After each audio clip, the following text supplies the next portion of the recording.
Hay libros que cuentan una historia y luego hay otros libros que cambian por completo la forma en que entendemos la historia. Hoy vamos a analizar una de esas obras, una que de verdad te mueve los cimientos. Historia de la acumulación capitalista en Chile, del historiador Gabriel Salazar. Un texto que no se conforma con narrar el pasado, no. Lo que hace es desmontarlo para ofrecernos un mapa totalmente nuevo. A ver, para empezar, pensemos en algo fundamental. ¿Para qué sirve la historia? ¿Es simplemente un álbum de fotos de gestas patrióticas y grandes personajes? ¿O debería ser algo más? ¿Una herramienta para entender de verdad dónde estamos parados y, sobre todo, para construir el futuro? Esta es la pregunta que está en el corazón de lo que plantea Salazar. Y es que, desde el minuto 1, Salazar lanza un órdago. Viene a decir que a pesar de tener muchísimos historiadores, la forma en que se ha escrito la historia en Chile ha dejado unos agujeros enormes. La crítica que vemos aquí es tremenda. No es que falten datos, ojo, lo que falta es una visión de conjunto, una teoría que conecte todos los puntos. Y esto nos lleva directos al primer gran problema que identifica el autor. ¿La historia tradicional nos ha dado relatos? Sí, algunos muy épicos, pero no nos ha dado una brújula. No nos sirve como mapa para navegar por el lío que es el presente. El punto clave es este.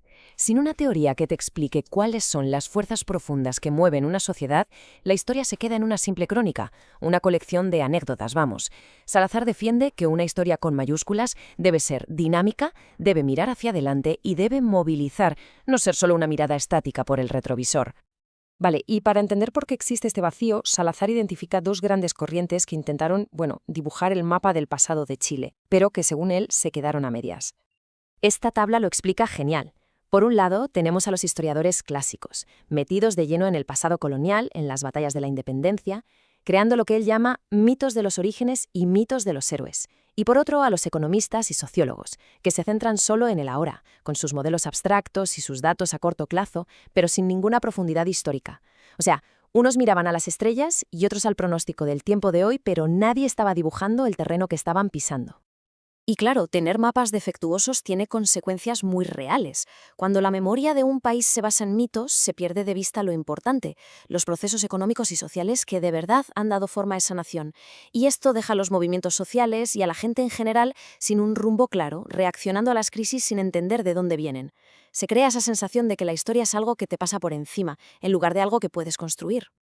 Pero bueno, frente a todo esto, Salazar no se queda solo en la crítica, que sería lo fácil. No, él propone una alternativa radical, una forma completamente nueva de leer el pasado para poder entender el presente. Y aquí está el quid de la cuestión. En lugar de quedarnos en la superficie, mirando los actos políticos, Salazar nos invita a bajar a la sala de máquinas de la sociedad. Propone que analicemos cómo se ha generado y repartido la riqueza a lo largo del tiempo, porque es ahí, en cómo se produce y se acumula, donde está la lógica profunda del desarrollo de un país. La herramienta principal para este análisis es una palabra que suena un poco académica: periodización. Pero en realidad es muy sencillo. No se trata solo de poner fechas en una línea. Es una operación estratégica. Pensemos en ello como si cortáramos un pastel. Según por dónde cortes, verás unas capas u otras. La periodización de siempre, basada en reyes y batallas, esconde la lógica económica. La de Salazar busca justo lo contrario: sacarla a la luz. Pues vamos a ver ahora cómo se aplica todo esto en la práctica. Lo que hace Salazar es coger la historia de Chile y básicamente reorganizarla por completo. Nos ofrece un mapa que no tiene nada que ver con el que conocíamos. Y este es el resultado: una nueva cronología de la historia de Chile. Olvidémonos de las fechas políticas de siempre. Aquí, lo que marca el ritmo son las transformaciones en la forma de producir y acumular el dinero. Desde cómo nace la economía colonial, su momento de esplendor y su crisis, hasta las tres grandes transiciones al capitalismo industrial, incluyendo la última fase que él llama de involución. Cada etapa es un cambio de motor en la economía del país. Lo potente de este nuevo mapa es que no es arbitrario. De repente, revela las conexiones profundas entre épocas que antes parecían no tener nada que ver. La historia de Chile se presenta ahora como una secuencia lógica de formas de acumulación, un proceso marcado por una tensión constante, la lucha entre diferentes grupos sociales por controlar cómo se crea y a dónde va a parar la riqueza. Pero para entender de verdad la dimensión de este libro, hay que saber de dónde viene. Porque estas ideas no surgieron en la paz y la tranquilidad de una biblioteca. El propio libro lo dice en su portada.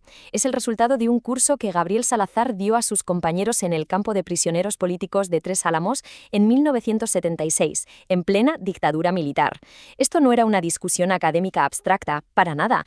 Era una necesidad urgente de entender qué había salido mal, de encontrar en la historia una herramienta para comprender la tragedia y poder pensar en un futuro distinto. Y esta dedicatoria lo deja todavía más claro, si cabe. A los camaradas Guillermo Herrera e Ignacio Ossa, asesinados en Villa Grimaldi por los militares de Chile, en cumplimiento de lo prometido. Este trabajo intelectual está anclado en un compromiso humano profundísimo y en el dolor de la pérdida. Es un intento de dar sentido a la historia para honrar a quienes la sufrieron. Y así llegamos al propósito final de Salazar, dicho con sus propias palabras. El objetivo no es solo entender el pasado, sino transformar la historia, que deje de ser una fuerza que nos aplasta para convertirse en una herramienta que nos libera. Se trata, al final, de construir un conocimiento que nos permita ser los protagonistas de nuestro propio destino. Todo este análisis de la obra de Salazar nos deja con una pregunta final resonando. La historia que una sociedad se cuenta a sí misma, sobre de dónde viene y hacia dónde va, nunca es inocente. Tiene el poder de limitar o de expandir sus posibilidades. Porque al final, la forma en que entendemos nuestro pasado define el horizonte de nuestro futuro.